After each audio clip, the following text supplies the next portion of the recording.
حضرت مولانا ابوالکلام آزاد رحمۃ اللہ علیہ نے بہت عجیب جملہ لکھا تھا کہ علماء سو کے بارے میں جو غلط باتوں کی حمایت کرتے ہیں ان کے بارے میں کہا کہ غلاظت پر بیٹھنے والی مکھی، گندگی پر بیٹھنے والی مکھی ان علماء سو سے 1000 درجے بہتر ہے جو لوگوں کو حق کے سچ کے قریب نہیں آنے دیتے ہیں اور باطل راستہ بتاتے ہیں، غلط راستہ بتاتے ہیں، غلط رہنمائی کرتے ہیں، امیروں، بادشاہوں، وزیروں کا تقرب، خوشنودی، ان کی نزدیکی چاہنے کے لیے اور اپنا مفاد ان سے پورا کرنے کے لیے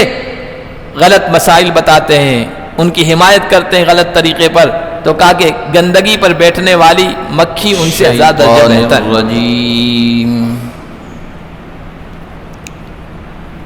بسم اللہ الرحمن الرحیم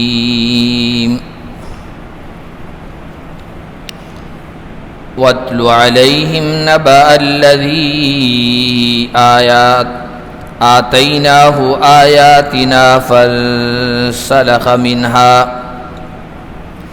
فَأَتْبَعَهُ الشَّيْطَانُ فَكَانَ مِنَ الْغَاوِينَ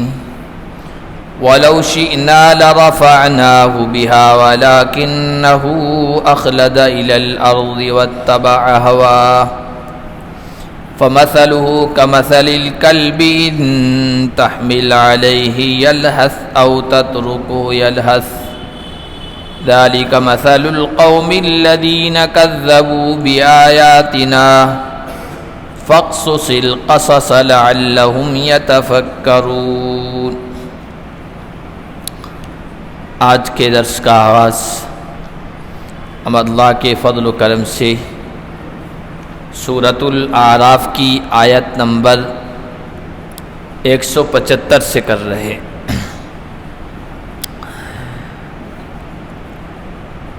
بنی اسرائیل خاص طور پر ان میں یہودیوں کا ذکر پچھلے کئی رکوع سے کئی درسوں میں ہم پڑھ رہے تھے، اور آج کی چند آیات میں اسی قوم سے تعلق رکھنے والے ایک شخص کا ذکر ہے اور اس کے بعد ان کا جو واقعہ ہے وہ پورا ہو جائے گا۔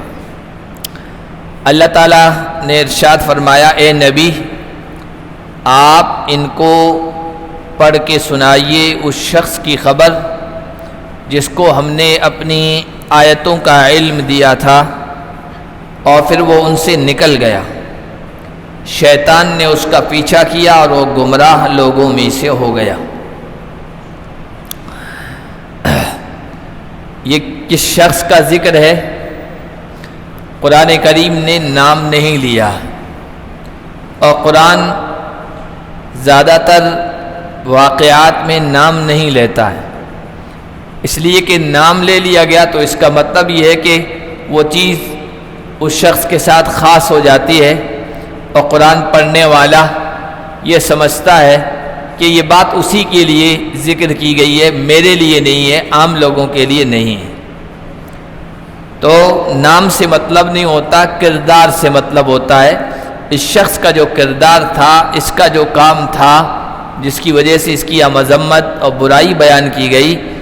یہ بات، یہ عمل، یہ کردار قیامت تک آنے والے جس شخص کے اندر پایا جائے گا تو کہا جائے گا کہ قرآن کریم میں اسی کا یہ تذکرہ ہے۔ تو یہ شخص کون تھا؟ تاریخی روایات میں آتا ہے کہ اس کا نام بلعم بن باعورہ تھا، بنی اسرائیل میں بڑا عالم تھا، جانکار شخص تھا، بڑا عبادت گزار بھی تھا اور بہت نیک تھا۔ اتنا نیک اور اتنا بڑا عالم، کہتے ہیں کہ مستجاب الدعوات تھا، جو دعا کرتا تھا اللہ کی طرف سے قبول کی جاتی تھی، اتنا بلند پایا، بلند مقام شخص تھا۔ لیکن دنیا کی حرص اور لالچ میں مبتلا ہو گیا۔ کہتے ہیں کہ حضرت موسیٰ علیہ السلام نے اس کو شاہ مدین کے پاس اسلام کی دعوت اور تبلیغ کے لیے بھیجا تھا۔ یہ وہاں گیا تو شاہ مدین نے اس کی خوب آؤ بھگت کی، خوب داد و دہش کی، خوب انعامات سے نوازا، اتنے انعامات دیے اس کو، ہدیے تحفے، کہ وہ اس کی رال ٹپکنے لگی دنیا پر۔ حالانکہ دنیا سے بے دلچسپی نہ لینے والا شخص تھا، بڑا عالم تھا، بڑا عبادت گزار تھا، لیکن دنیا کا ڈھیر دیکھا تو لالچ میں پڑ گیا، رال ٹپکنے لگی اور پھر دنیا کا طالب بن گیا۔ اسی طرح اس کے بارے میں آتا ہے کہ حضرت موسیٰ علیہ السلام کے جو مخالف لوگ تھے، ہر اعتبار سے جو آپ کے مخالفت میں کھڑے تھے، انہوں نے اس کو رشوت دے دی، پیسے دے دیے، دنیا کی چیزیں دے دی، اور پھر یہ حرص میں مبتلا ہو گیا، اور حرص میں مبتلا ہو کے یہ حضرت موسیٰ اور آپ کے ماننے والوں کے خلاف بد دعا کرنے لگا۔ یہ سمجھ بیٹھا تھا کہ مجھے تو اللہ تعالیٰ نے یہ نعمت دی ہے کہ میں جو مانگوں گا وہ قبول ہوتا ہے، دعا مانگتا ہوں قبول ہوتی ہے، تو بد دعا مانگوں گا وہ بھی قبول ہو جائے گی، اور وہ بھی اللہ کے پیغمبر اور اس کے ماننے والوں کے خلاف، یہ سمجھ بیٹھا تھا۔ تو پھر جب بھی ہاتھ اٹھاتا تھا اور اللہ کے نبی پیغمبر حضرت موسیٰ اور ایمان والوں کے خلاف بد دعا کرتا تھا نا، تو اس کی زبان الٹی چلنے لگتی تھی، وہ بجائے حضرت موسیٰ اور آپ کے متبعین کے خلاف بد دعا کرنے کی، اس کی زبان سے خود اس کے اور اس جیسے لوگوں کے خلاف اور ظالموں کے خلاف بد دعا کے جملے نکلتے تھے۔ اس نے جب یہ دیکھا کہ یہ تو معاملہ برا ہو گیا، اور اب اس پر حرص، دنیا کی لالچ غالب آ گئی ہے، اور بدنامی ہو گئی ہے، دنیا اور آخرت دونوں برباد ہو گئی ہے، تو پھر اس نے وقت کے بادشاہ کو یہ رائے دی، مشورہ دیا، ایسا کرو، میں تو گیا، ہم تو ڈوبے ہی، دوسروں کو لے ڈوبے۔ اس نے کہا کہ تم اپنی نوجوان لڑکیوں کو بنی اسرائیل میں بھیجو، اور ان کو تاکید کر دو کہ بنی اسرائیل کے لوگ تمہارے ساتھ جو کچھ بھی غلط کام کرنا چاہیں کرنے دینا، رکاوٹ مت بننا، کیونکہ وہ جانتا تھا زنا اور بدکاری انتہائی غلط اور ناپسندیدہ چیز ہے، اور اللہ کا غضب بھڑکتا ہے، اور بنی اسرائیلی لوگ اس میں مبتلا ہو گئے تو پھر اللہ کا غضب اترے گا۔ چنانچہ ایسا ہی ہوا، بادشاہ کی طرف سے نوجوان خوبصورت لڑکیاں بنی اسرائیل میں بھیجی گئی، اور تاکید کی گئی جو ان کا سردار آدمی تمہارے ساتھ بدکاری کرنا چاہے رکاوٹ مت بننا، اور پھر بنی اسرائیل کے کچھ لوگ وہ غلط کاری میں مبتلا ہو گئے، اللہ کا غضب آیا، کہتے ہیں پلیگ کی بیماری اسی موقع پر ان پر نازل ہوئی تھی، اور ہزاروں لوگ اس کا جو ہے لقمہ بن گئے۔ تو ان آیات میں اسی کا ذکر ہے، وَاتْلُ عَلَيْهِمْ نَبَأَ الَّذِي آتَيْنَاهُ آيَاتِنَا فَانْسَلَخَ مِنْهَا۔ اے نبی، آپ ان کے سامنے اس آدمی کی خبر بیان کیجئے جس کو ہم نے اپنی آیتیں دی تھی، علم دیا تھا، وہ ان سے نکل گیا، شیطان نے اس کا پیچھا کیا، گمراہ لوگوں میں سے ہو گیا۔ وَلَوْ شِئْنَا لَرَفَعْنَاهُ بِهَا وَلَكِنَّهُ أَخْلَدَ إِلَى الْأَرْضِ۔ اگر ہم چاہتے تو ان آیات کے ذریعے سے ان کو بلند کر دیتے، بلند تو کیا تھا، بڑا مقام عطا کیا تھا، لیکن اس نے خود اپنے پاؤں پر کلہاڑی مار لی، وہ زمین کی طرف متوجہ ہو گیا، خاک کی طرف، یعنی اس نے اپنا مقصد بہت چھوٹا بنا لیا، حقیر بنا لیا، جیسے مٹی حقیر ہوتی ہے اسی طرح اس نے اپنا مقصد حقیر بنا لیا، دنیا کی محبت میں مبتلا ہو گیا، واتبع ہوا، خواہشات کے پیچھے پڑ گیا، فَمَثَلُهُ كَمَثَلِ الْكَلْبِ، اب اس کی مثال کتے کی طرح ہے، ان تحمل علیہ یلہث او تترکہ یلہث۔ کتا جو ہوتا ہے نا، آدمی ہانپتا کب ہے؟ جب اس پر بوجھ پڑے، جانور ہانپتا کب ہے؟ جب بہت زیادہ بوجھ لادا جائے، تھک جائے، دوڑ بھاگ کر کے، محنت کر کے یا بوجھ کی وجہ سے تھک جائے نا، تو انسان ہانپتا ہے اور زبان باہر نکالتا ہے یا سانس لیتا ہے۔ عام نارمل حالت میں نہ کوئی جانور ہانپتا ہے، نہ کوئی انسان ہانپتا ہے، نہ زبان نکالتا ہے، نہ بڑی بڑی سانسیں لیتا ہے، لیکن کتے کا معاملہ بالکل الٹا ہے۔ کتا بالکل سکون کے انداز میں بھی بیٹھا ہو نا، تب بھی وہ ہانپ رہا ہوگا، آواز آ رہی ہوگی، زبان باہر نکلی ہوگی اور اس کی آواز آ رہی ہوگی، اور اس کو بھگایا جائے تب بھی وہی کیفیت رہتی ہے اس کی۔ ان تحمل علیہ یلہث، اس پر بوجھ ڈالو تب بھی وہ زبان باہر نکال کے آواز نکالے گا، ہانپے گا، او تترکو یلہث، یا اس کو چھوڑ دو تب بھی وہ ہانپے گا۔ اس کا مطلب یہ ہے کہ ہر حال میں اس کی یہ کیفیت ہو جاتی ہے۔ اس بندے کی بھی، وہ جو عالم تھا اس کی بھی یہ کیفیت ہو گئی، دنیا مل گئی اور خوب مل گئی تب بھی اس پر قناعت نہیں، مزید چاہے گا، نہیں ملی تب بھی رونا روئے گا، دنیا نہیں ملی، میرے پاس یہ نہیں، میرے پاس وہ نہیں، اور بہت زیادہ مل گئی تب اور زیادہ کا خواہش مند۔ دنیا کا حریص ایسا ہی ہوتا ہے، دنیا میں کبھی اس کی خواہش پوری نہیں ہوتی ہے۔ وہ متنبی گزرا ہے، بہت مشہور شاعر، اس نے کہا کہ ما قضى احد منها لبانته ومن انتهى عرب الا الى عربی۔ اس دنیا کو اللہ تعالیٰ نے اس طرح بنایا ہے، کسی نے آج تک خواہش پوری نہیں کی، کسی کی تمنا پوری نہیں ہوئی۔ دنیا کے جو فاتح تھے نا، وہ بھی یہ کہتے ہوئے گزر گئے، کچھ موقع اور ملتا تو کچھ اور ہم کر گزرتے، ان کی کبھی خواہش پوری نہیں ہوئی۔ منتہا عرب الا الی عربی، ایک خواہش پوری نہیں ہوتی ہے کہ دوسری خواہش کی آگ لگ جاتی ہے۔ اب چھوٹے سے لے کر بڑے انسان تک کا معاملہ دیکھ لیں، تمنا کرتا مجھے یہ مل جائے، بس وہ مل جاتا ہے، وہ جو ہے نا لیول اچیو کر لیتا، حاصل کر لیتا مقصد، پھر دوسرے لیول کا سوچتا ہے، پھر تیسرے لیول کا سوچتا ہے، اور اس کی خواہش پوری ہوتی ہی نہیں۔ ذالک مثل القوم الذین کذبوا بآیاتنا، یہ ان لوگوں کی مثال ہے جنہوں نے ہماری آیتوں کو جھٹلایا۔ ہم نے علم دیا تھا، ہم نے اپنی آیتیں عطا کی تھی، ہم نے انہیں بڑا مقام عطا کیا تھا، لیکن انہوں نے اس کی قدر نہیں کی، تو اللہ نے کتے کے ساتھ مثال دی ہے۔ مثال دینا کسی جانور کے ساتھ اس میں حقارت میں اضافہ ہو جاتا ہے، توہین میں اضافہ ہو جاتا ہے۔ اسی لیے علماء کرام نے لکھا ہے کہ اللہ تعالیٰ جس کو علم دین دے اور علم دین کی دولت ملنے کے بعد بھی وہ خواہشات کی پیروی کرے، واتبع اہواہ، اس نے اپنی خواہشات کی پیروی کی، خواہشات کی پیروی کرتا ہے، اسے کبھی سکون نہیں ملتا ہے، جیسے کتے کو کبھی سکون نہیں ملتا ہے۔ اچھے انداز میں بیٹھا ہو تب بھی ہانپے گا، بھاگتا ہوا ہوگا، بھگا ہوگا تب بھی ہانپے گا، ایسا آدمی سکون نہیں پائے گا۔ دوسرا، اس کے واقعے میں دوسری یہ عبرت ہے، سبق کی چیز ہے کہ کسی آدمی کو اپنے تقوی، اپنی عبادت، اپنی نیکی،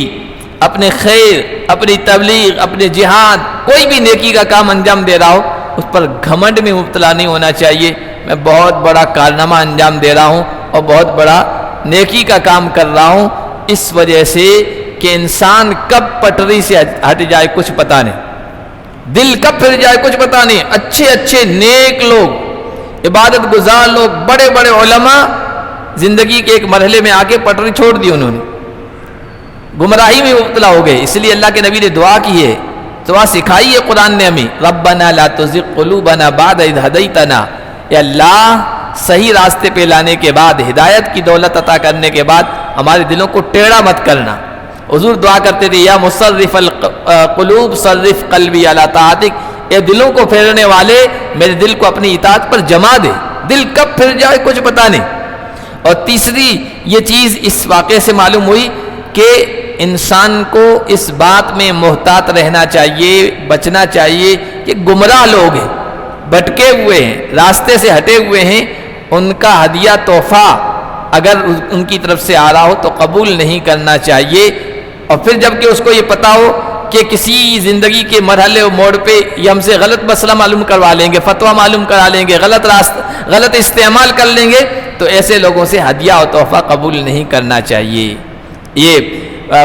اس واقعے سے معلوم ہوا ہے، کیونکہ بادشاہ کی طرف سے ہدیے تحفے ملے اور بادشاہ نے اور یا حضرت موسیٰ کے جو مخالف لوگ تھے انہوں نے اس کا غلط استعمال کر لیا، اس کا بجائے اس کے کہ نبی کے ساتھ کھڑا ہونا چاہیے، یہ نبی کے مخالف میں کھڑے ہو گئے۔ آج بھی آپ دیکھیے بہت سارے لوگ علماء کہے جانے والے ظالموں کی حمایت میں کھڑے، یہاں پر بھی دیکھ لیے ظالمانہ قانون بن رہے ہیں تو اس میں بڑے بڑے جبہ اور دستار والے، پگڑیوں والے اور بڑی بڑی داڑھی والے اور بڑے بڑے اپنے آپ کو اہل علم کہنے والے کھڑے کہ ہاں صاحب نے جو کیا وہ بالکل صحیح کیا ہے، اس سے کلیان ہوگا، اس سے ترقی ہوگی، مسلمانوں کو فائدہ ہوگا، حالانکہ صاف طور پر معلوم ہے کہ اس سے مسلمانوں کا نقصان ہی ہوگا، لیکن ان کی حمایت میں کھڑے۔ مسلم ممالک میں دیکھ لیے، وہاں بھی یہ ہو رہا ہے، ظلم ہو رہا ہے، زیادتی ہو رہی ہے، ناانصافیاں ہو رہی ہے، غلط چیزیں ہو رہی ہے، لیکن حمایت میں لوگ کھڑے ہیں۔ درہم، دینار، ریال کی محبت میں بولیں گے ہماری ڈیوٹی چلی جائے گی، یہاں ہمیں بڑی تنخواہ مل رہی ہے، خروج لگا دیا جائے گا، نکلو یہاں سے چلے جاؤ، عہدے سے ہٹا دیا جائے گا۔ اس لیے حق نہیں بول رہے ہیں اور غلط لوگوں کی حمایت میں کھڑے ہیں۔ علماء سو جنہیں کہتے ہیں، برے علماء، علماء دین کی محبت کے بجائے دنیا کی محبت میں گرفتار ہیں اور اپنے دنیاوی مفادات کو بچانے کے لیے سچ بات نہیں بول رہے ہیں۔ اسی لیے حضرت مولانا ابوالکلام آزاد رحمۃ اللہ علیہ نے بہت عجیب جملہ لکھا تھا کہ علماء سو کے بارے میں جو غلط باتوں کی حمایت کرتے ہیں، ان کے بارے میں کہا کہ غلاظت پر بیٹھنے والی مکھی، گندگی پر بیٹھنے والی مکھی ان علماء سو سے 1000 درجے بہتر ہے جو لوگوں کو حق کے، سچ کے قریب نہیں آنے دیتے ہیں اور باطل راستہ بتاتے ہیں، غلط راستہ بتاتے ہیں، غلط رہنمائی کرتے ہیں۔ امیروں، بادشاہوں، وزیروں کا تقرب، خوشنودی، ان کی نزدیکی چاہنے کے لیے اور اپنا مفاد ان سے پورا کرنے کے لیے غلط مسائل بتاتے ہیں، ان کی حمایت کرتے ہیں غلط طریقے پر۔ تو کہا کہ گندگی پر بیٹھنے والی مکھی ان سے 1000 درجہ بہتر ہے۔ تو اللہ تعالیٰ نے فرمایا یہ جو آدمی کی مثال ہے، یہ اس قوم کی مثال ہے، یعنی ان لوگوں کی مثال ہے جو ہماری آیتوں کو جھٹلاتے ہیں، حق معلوم ہونے کے باوجود حق پر نہیں رہتے ہیں، حق کے خلاف کرتے ہیں۔ فَقْصُصِ الْقَصَصَ لَعَلَّهُمْ يَتَفَكَّرُونَ، اے نبی یہ واقعات آپ لوگوں کو سنائیے تاکہ وہ غور و فکر کریں، سوچیں کہ دیکھو انسان دنیا کی محبت میں مبتلا ہو کے کتنا دور چلا جاتا ہے۔ اللہ کا محبوب تھا، مبغوض بن گیا، ناپسندیدہ بن گیا۔ بڑا مقام اللہ تعالیٰ نے عطا فرمایا تھا، اس مقام بلند سے پستی کے گڑھوں میں گرا دیا۔ ساء مثلا القوم الذین کذبوا بآیاتنا وانفسهم كانوا یظلمون، بری ہے مثال ان لوگوں کی جو جنہوں نے ہماری آیتوں کو جھٹلایا اور وہ اپنے اوپر ظلم کرتے ہیں۔ اللہ تعالیٰ کسی پر ظلم نہیں کرتا ہے، اللہ تو انصاف کرنے والا ہے، وہ عدل ہے، انصاف کرنے والی ذات ہے، لیکن انسان خود غلط عمل، غلط طرز، غلط روش اختیار کرتا ہے اور پھر اس کی وجہ سے اللہ کے عذاب کا مستحق ٹھہرتا ہے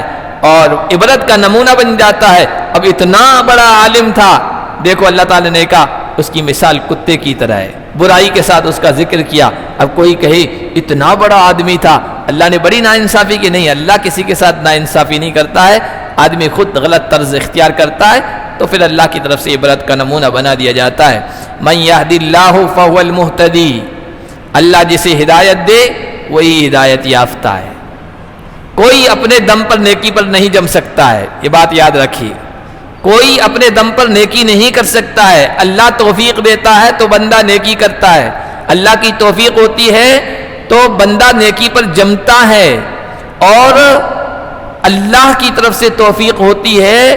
تو اپنے ایمان کو، اپنی نیکی کو، خیر کو بچا کے اس دنیا سے جاتا ہے، اور اللہ نیکی پر اسے جماتا ہے جو کوشش کرتا ہے، جو کوشش کرتا ہے، جو اللہ سے مانگتا ہے، جستجو رکھتا ہے اور مسلسل اللہ تعالیٰ جو ہے اللہ تعالیٰ سے مانگتا رہتا ہے اور فکر مند رہتا ہے تو اللہ اسے راستہ دکھا دیتا ہے، راستے پر جمع بھی دیتا ہے۔ بے طلب کو، بے جستجو جس کے اندر نہیں ہے، اللہ اس کو نیکی پر نہیں وَيَهْدِي إِلَيْهِ مَن يُنِيبُ، اللہ کسے ہدایت دیتا ہے؟ ہدایت پر جماتا ہے جو اللہ کی طرف رجوع کرتا ہے، جذبہ رکھتا ہے اندر کہ میں نیکی کروں، نیکی میں آگے بڑھوں، میں فرما برداری میں آگے بڑھوں، تو اللہ بڑھاتا رہتا ہے، اندر جذبہ ہونا چاہیے۔ وَيَهْدِي إِلَيْهِ مَن يُنِيبُ، اب دیکھیے جذبہ تھا حبشہ کے بلال کے اندر، اللہ تعالیٰ نے توفیق دے دی۔ جذبہ تھا صہیب کے اندر، رومی کہتے ہیں ان کو، اللہ تعالیٰ نے ان کو توفیق دے دی۔ جذبہ تھا ایران کے سلمان کے اندر، کتنے مرحلوں سے گزار کر ایمان کی توفیق دے دی، پیغمبر کے دامن سے وابستہ کر دیا، اور اندر جذبہ نہیں تھا تو حضور کے قریبی رشتہ دار ہیں، خونی رشتہ دار ہیں، خونی رشتہ دار ہیں، بیت اللہ کے متولی ہیں، بیت اللہ کے ذمہ داروں میں ہیں، حرم کے رکھوالے کہلاتے ہیں، لیکن توفیق نہیں ملی کیونکہ اندر جذبہ نہیں تھا۔ وَمَن يُضْلِلْ فَأُولَٰئِكَ هُمُ الْخَاسِرُونَ، اور جن کو اللہ گمراہ کر دے تو یہی لوگ ہیں نقصان اٹھانے والے، خسارہ پانے والے۔ وَلَقَدْ ذَرَأْنَا لِجَهَنَّمَ كَثِيرًا مِّنَ الْجِنِّ وَالْإِنسِ، اللہ تعالیٰ نے یہ جو مثال دی نا بلم باورا کی، اللہ فرما رہے ہیں اس کے راستے پر چلنے والے بہت سارے لوگ ہیں، ایک اکیلا نہیں تھا۔ اللہ نے اس کا نام اسی لیے نہیں لیا کہ جو بھی یہ طرز اختیار کرے تو آنے والا قرآن کو پڑھنے والا یہ کہے کہ دیکھو یہ آیت یہ فلاں شخص کے بارے میں ہے، اس جیسے لوگوں کے بارے میں یہ آیت اتری ہے۔ تو اللہ فرما رہے ہیں اس کے راستے پر چلنے والے بہت سارے لوگ ہیں، ہم نے جہنم کے لیے جنات میں سے اور انسان میں سے بہت سارے لوگوں کو پیدا کیا ہے۔ لَهُمْ قُلُوبٌ لَا يَفْقَهُونَ بِهَا وَلَهُمْ أَعْيُنٌ لَا يُبْصِرُونَ بِهَا وَلَهُمْ آذَانٌ لَا يَسْمَعُونَ بِهَا، ان کے دل تو ہیں لیکن ان سے سمجھتے نہیں، غور و فکر نہیں کرتے۔ اللہ تعالیٰ نے دل جیسی عظیم نعمت عطا فرمائی تو انسان کو دل کے ذریعے سے غور و فکر کرنا چاہیے اللہ کی قدرت کی نشانیوں پر، حق بات کو سمجھنے کے لیے۔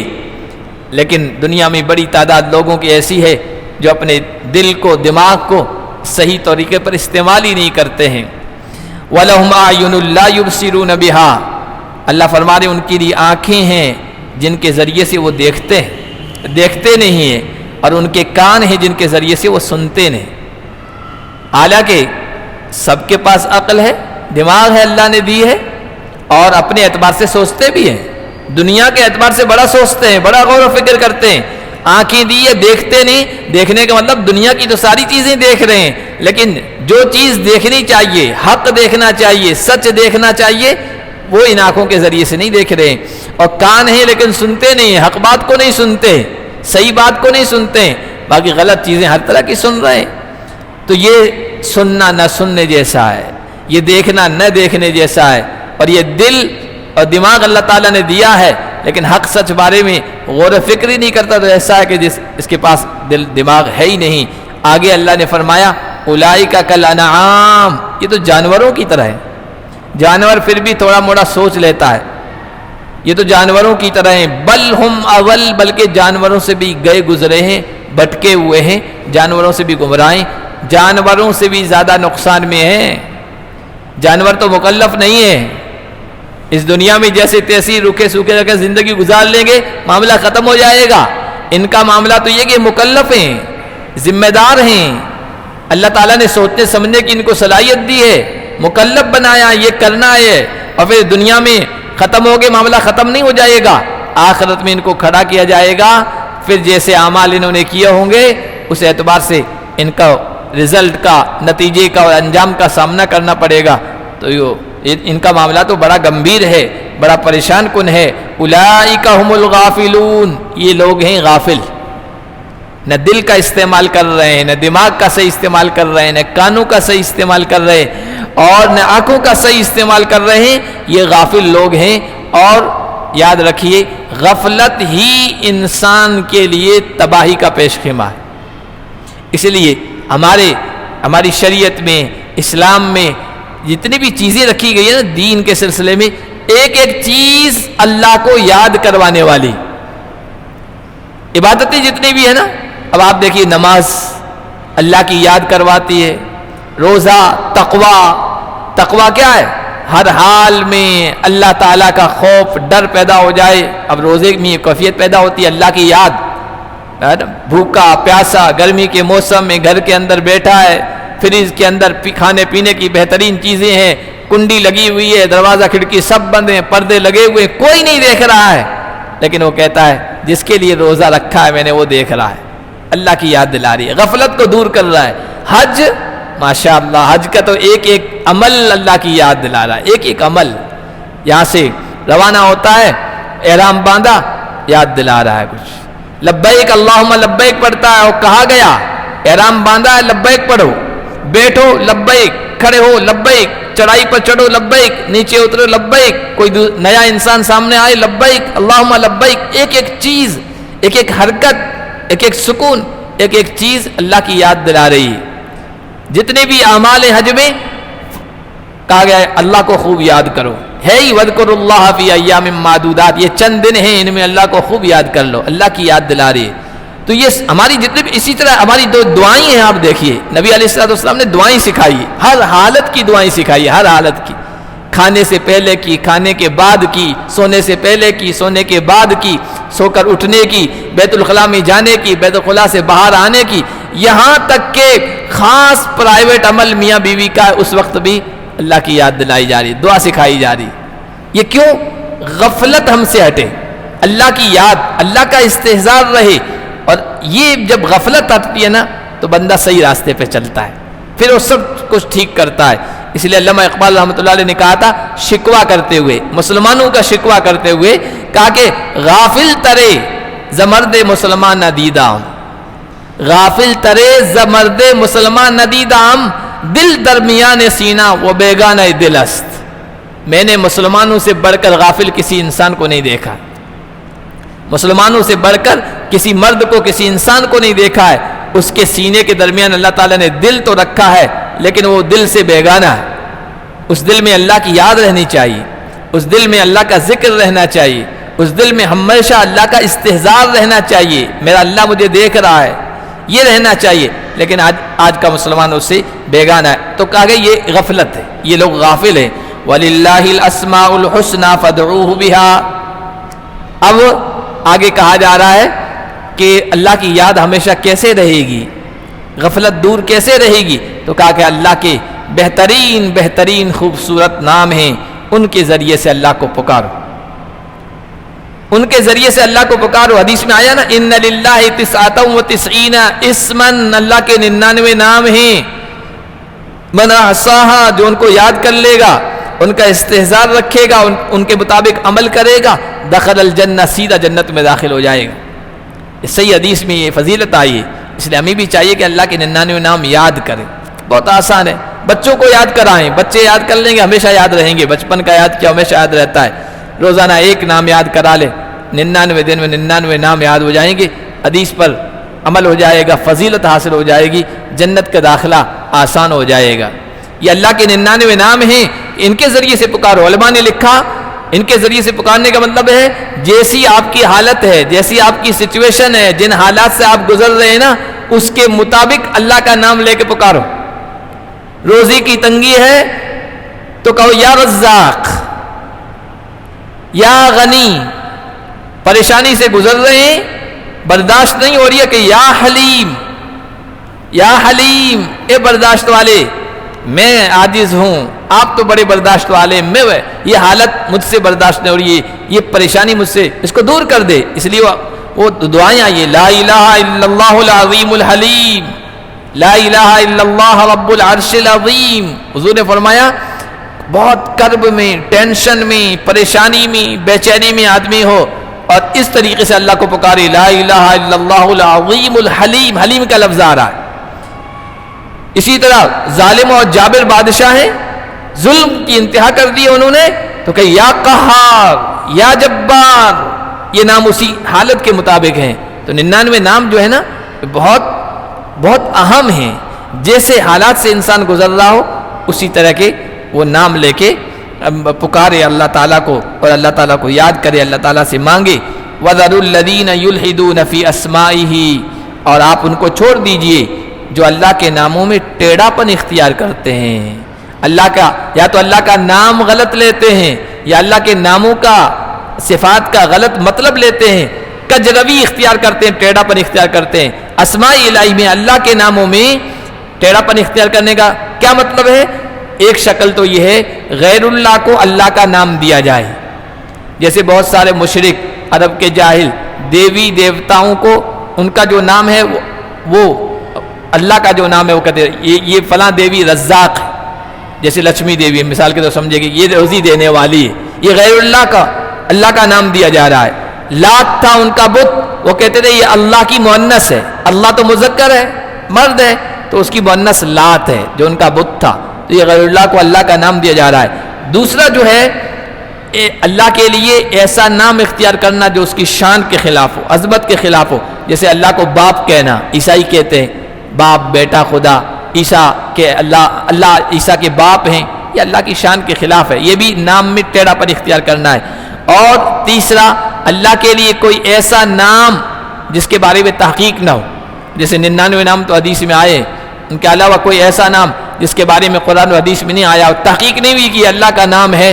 وہ بھی نہ لیا جائے، کیونکہ پتہ نہیں اس کے کیا معنی ہے، کہیں اللہ کی شان میں گستاخی نہ ہو جائے، بے ادبی نہ ہو جائے، تو یہ سب اللہ کے ناموں میں ٹیڑھا پن اختیار کرنا ہے۔ اگر کوئی ایسا کرے گا، اللہ نے فرمایا سَيَجْزَوْنَ مَا كَانُوا يَعْمَلُونَ، جو وہ کیا کرتے تھے انہیں ان کا بدلہ دیا جائے گا۔ وَمِمَّنْ خَلَقْنَا أُمَّةً، اور جو ہم نے پیدا کیا ان میں ایک گروہ ایسا ہے جو حق کی رہنمائی کرتا ہے۔ پیچھے کہا گیا دنیا پرست بھی ہوں گے، راہ راست ہٹنے والے ہوں گے، دنیا کے لالچ میں مبتلا ہو کے حق بات کو چھوڑنے والے بھی ہوں گے، لیکن یہ امت کبھی باندھ نہیں رہے گی۔ اس امت میں ایک گروہ علماء کا، حق بولنے والوں کا، سچ بولنے والوں کا، صحیح کے ساتھ رہنے والوں کا ایسا ہوگا جو حق کی رہنمائی کرتا رہے گا اور اسی کے بارے میں انصاف کی بات کرتا رہے گا۔ اور ایسا آج تک، کیونکہ حضور نے کہا ہے، یہ قرآن کہتا ہے، حضور نے کہا کہ لا تزال طائفۃ من امتی، میری امت کا ایک گروہ ہمیشہ ایسا رہے گا، لا یضرهم من خالفهم، جو ان کی مخالفت کرے گا ان کو کچھ بھی نقصان نہیں پہنچائے گا، وہ حق پر جمع رہے گا، حق کا علم بردار رہے گا، حق کا جھنڈا اٹھائے رہے گا، حق بات کہتا رہے گا، چاہے کتنے حالات کا مقابلہ انہیں کیوں نہ کرنا پڑے، یہاں تک کہ اس گروہ کا ان کے آخری انسان حضرت عیسیٰ سے جا ملیں گے، جو حق کے علم بردار قیامت کے قریب آئیں گے اور پھر قیامت برپا ہو جائے گی۔